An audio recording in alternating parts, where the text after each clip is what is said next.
Hello and welcome to another week of Rico's Rundown. My name is Derek and joining us today is Jason Tanquist, Hedman's golf coach. Thanks for stopping by. No problem. So just talk a little bit about your fall season and how your new golfers are getting acclimated to college life.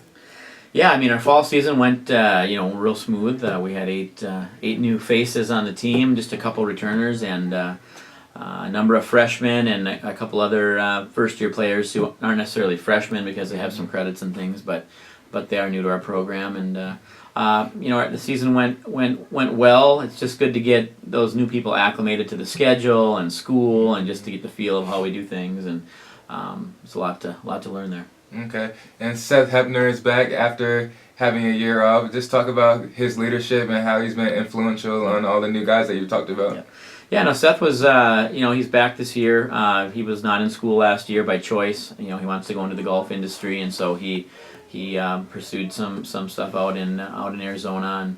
But he's back, and he golfed really consistent for us. Finished, in the top 10 in a couple tournaments, and had a couple days he wished he could get back. But overall, I thought his head was in the right place, and he golfed well. And I think him just being back and being with some of the guys that are younger and just taking them out on the course at times, maybe even outside of practice, and just saying this is how I do it here and this is what we do here, and just seeing how he goes about his business, I think is great. It's always good to have upperclassmen that can kind of acclimate those younger guys to the actual course situations and things like that. Okay. Yeah. And looking forward to the spring season, what are some of the things that your golfers are going to be working on to improve on their fall season?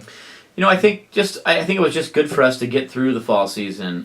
We had a number of meets where we had a day that was just as good or better than most of the teams, where we be in like fourth place or fifth place or third place after day one, and then day two we just kind of fall off and finish near the back of the pack for that day, and it just moves you back.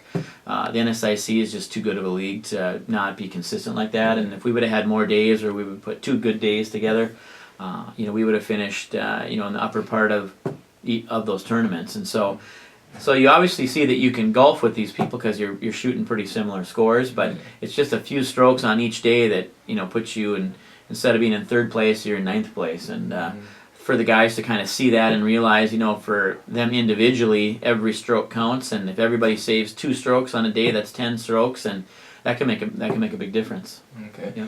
And one more thing, looking forward to the spring season once again. What are some of the team goals that you have set for your team? We still have some of that we're going to talk about. I mean, the guys, I think some of their expectations and things going into the year were unclear just because they hadn't experienced it. And I know we really want to try to finish stronger in some tournaments. Like I said, be more consistent over 2 days, finish in the top 5 a few times in the spring. I think we can do that. It's very attainable. I'm not saying we're going to go out and win tournaments outright because we just have too many good teams, but you never know. We didn't have anybody just shoot lights out a number of rounds, and so if we can get guys to be more consistent and then get a couple of those guys to start firing real good rounds, you never know. You can finish 1, 2, 3 in a couple tournaments. I think it's just be more consistent, just get a little bit more acclimated to the league. I mean, they're going to see golf courses again that they haven't golfed before like they did this fall, and so it's just to get out there and get that experience. All right. Well, that wraps up another episode of Rico's Rundown. I appreciate you stopping by. Thanks. It'll be interesting to see how the new golfers continue to improve. Thank you. See you guys next week. All right. Awesome.